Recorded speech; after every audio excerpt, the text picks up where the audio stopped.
The security camera mounted in the corner of Joe Frazier's private gym in Philadelphia captures everything. Black and white, grainy, silent. The timestamp reads 2:47 p.m., March 18, 1973. And for the next 60 seconds, this camera records what might be the most remarkable display of speed, strategy, and mutual respect between two combat legends that has ever been filmed. But nobody's seen this footage. Not publicly. Not officially. It sits in a vault, carefully guarded. Because what happens in those 60 seconds challenges everything people think they know about fighting.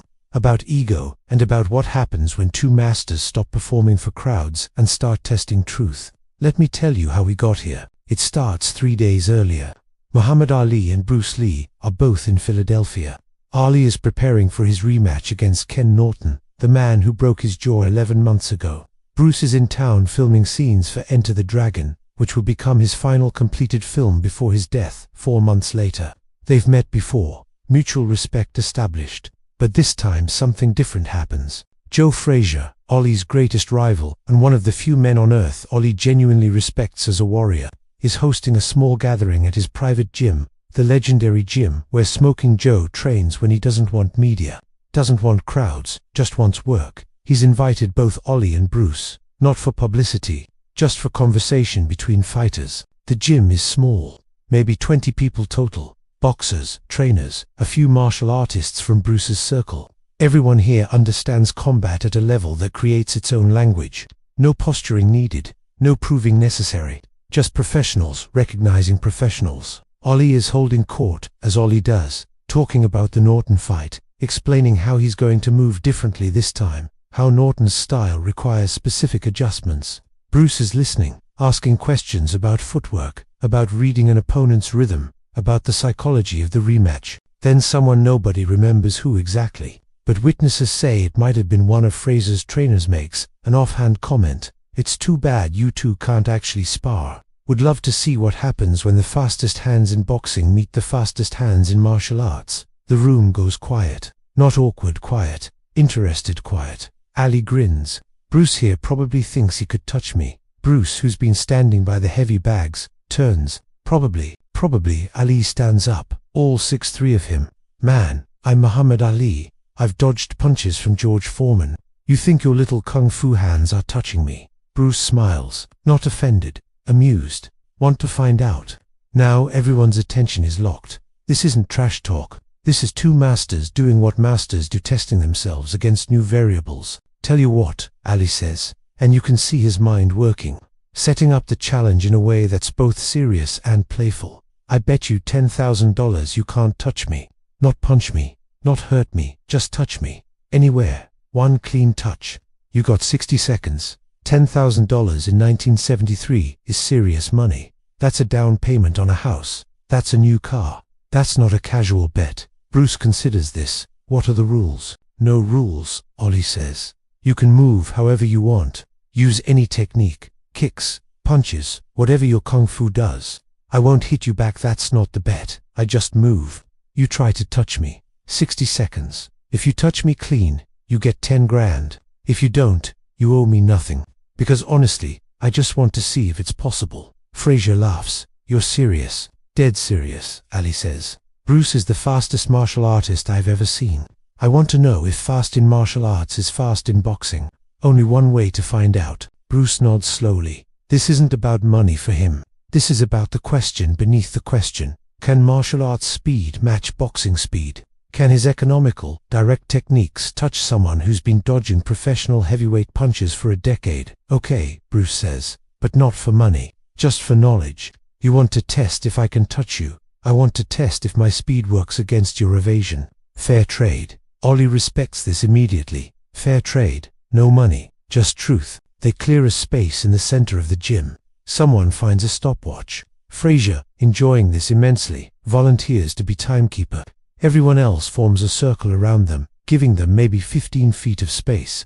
And that's when someone mentions the security camera. Frazier's gym has one camera, installed after a break-in 6 months ago. Black and white, wide angle, mounted in the corner to cover the entrance and most of the gym floor. It records continuously on a loop, overwriting old footage every 72 hours unless someone saves it. It's running right now, Frazier's business partner says, capturing everything. Ollie looks up at it, waves good documentation. Let's do this. Here's what the camera sees. Two men, vastly different in size, standing 15 feet apart.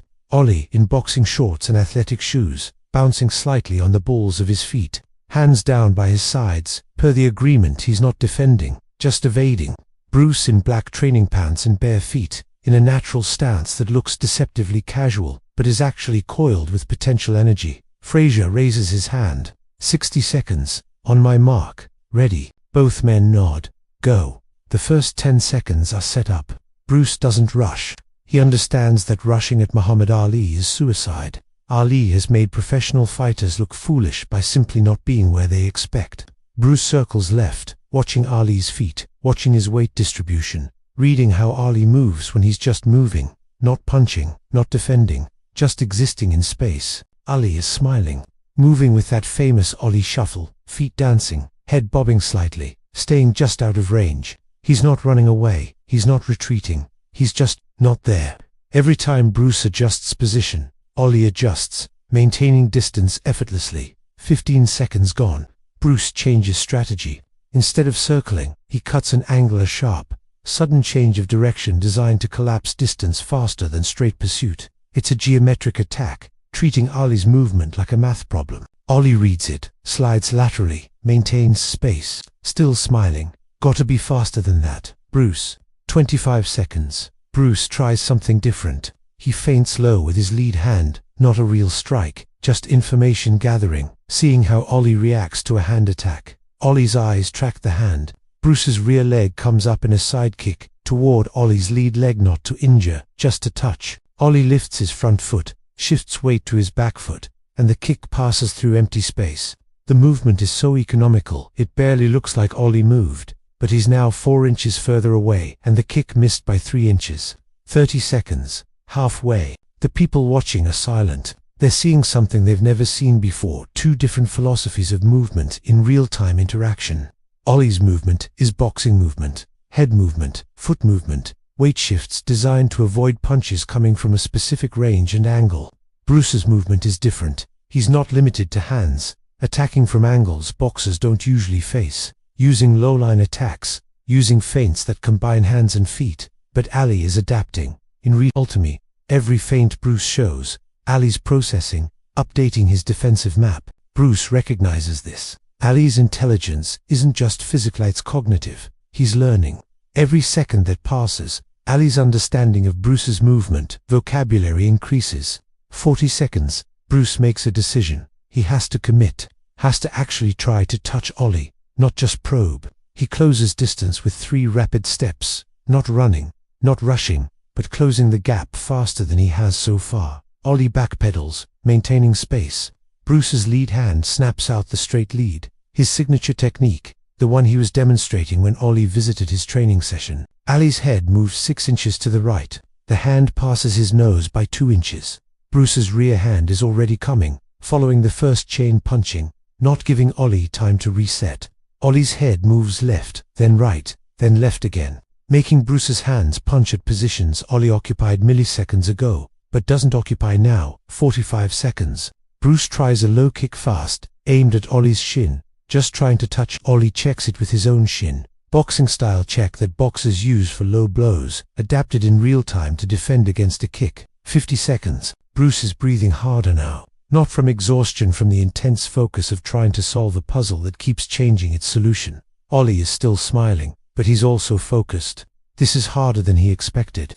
Bruce's speed is different than boxing speed. More angles, more variety, more unpredictability. Bruce feints a kick, then explosively closes distance, reaching with both hands in a grabbing motion. If he can touch Ali's shoulders, that counts. Ali's entire body sways backward, spine bending, hands come up instinctively even though he said he wouldn't defend. Bruce's hands miss by inches. 55 seconds. 5 seconds left. Bruce knows this is it. Final attempt. He does something that surprises everyone watching, including Ali. He stops moving, just stands there, completely still, 3 feet from Ali, staring. Ali, confused by this, also stops, bouncing on his feet, but stationary. What are you? Bruce's hand moves. Not a punch, not a grab. His index finger extends in a straight line, the 1-inch punch principle, applied to a single finger, aimed at Ollie's chest. It's fast, faster than the punches, faster than the kicks, because it's smaller, less mass to move. Pure speed with no power behind it. The finger extends toward Ali's chest. Ali's upper body sways backward, spine bending again, and the finger stops 1 inch from his sternum. Time, Frazier shouts. 60 seconds. Done. The gym erupts, not in cheers, in something between amazement and disbelief. For 60 seconds, they just witnessed one master try everything in his considerable arsenal to simply touch another master, and didn't succeed. Bruce steps back, breathing controlled, and starts laughing. Not bitter laughter, genuine appreciation. Unbelievable. You're unbelievable. Ollie, also laughing, bouncing on his feet, adrenaline still flowing. Man, you almost had me with that finger thing. That was fast. I mean actually fast. Bruce shakes his head. You adapted to everything. Every angle I showed you, you adjusted. That's not just reflexes. That's intelligence. They meet in the middle. Embrace. Not a formal handshake, a hug between two men who just shared something real. Best 60 seconds of training I've had all month, Ollie says. You've showed me angles I never think about. Kicks I gotta watch for. You made me work. You made me understand that size and reach aren't just advantages, Bruce says. They're geometric realities. I can be fast, but you can cover more space with less movement. Your efficiency is different than mine, but just as valid. Frazier, watching this, says what everyone's thinking. That was beautiful. Y'all just taught a masterclass in respect. The security camera captured all of it. 60 seconds of two legends testing each other, without ego, without needing to win, just needing to know. But here's what makes this story remarkable. What happened next? After everyone clears out, after the gym empties, Frazier saves the security footage, transfers it from the loop to a permanent tape, labels it, locks it in his office safe. Why aren't you sharing this? His business partner asks. This is gold. Media would pay a fortune. Frazier's answer is simple. Because it's not about entertainment. It's about two masters having a private moment of truth. They didn't do it for cameras. They did it for each other. That footage stays private until both men say otherwise. Bruce Lee dies 4 months later. July 20th, 1973. The footage stays locked. Muhammad Ali, when he hears about Bruce's death, asks Frazier about the tape. Keep it safe, Ali says. When people are ready to understand what it really shows, maybe then, but not now. Now they'd make it about who won. Nobody won. We both learned. That's what mattered. The tape stays in Frazier's safe for decades. After Frazier's death in 2011, his family inherits it. They honor his wish. The footage remains private. In 2016, Muhammad Ali passes away. The family considers releasing it as tribute. But they decide the same thing. It's not about winning or losing. It's about two masters respecting each other enough to test themselves honestly. The footage exists. People who've seen it, Frazier's family, a few trusted friends, maybe a dozen people total describe it the same way. It's not exciting like a movie fight. It's not dramatic. It's just beautiful. Two men moving, adapting, learning, respecting. Some say it'll be released eventually. Some say it never will be. Some say it should be in a museum. Some say it should stay private forever. But the truth is simpler than all that debate. For 60 seconds on March 18, 1973, Muhammad Ali and Bruce Lee did something most people never do. They tested themselves honestly, without audience, without ego, just to know the truth. Ali wanted to know if he could evade martial arts. Bruce wanted to know if his speed worked against boxing evasion. They found out. Ali proved his evasion works against any attack if he can see it coming. Bruce proved his speed challenges even the greatest defensive movement in boxing history. Nobody won. Both learned, and a security camera, installed to prevent theft, accidentally captured the most honest 60 seconds of combat testing between legends that may ever exist. The camera didn't lie, didn't embellish, didn't add drama, just showed truth, to masters being masterful, to egos being absent, to men caring more about knowledge than victory. That's why the footage stays private. Not because it's controversial, because it's sacred. A private moment of genuine respect that belongs to the people who lived it, not to the people who want to profit from it. Maybe someday it'll be released, maybe it won't, but knowing it exists, knowing that for 60 seconds, Bruce Lee tried to touch Muhammad Ali, and Ali showed the defensive mastery that made him the greatest. knowing they both walked away better for having tested themselves. That's enough. The security camera caught everything.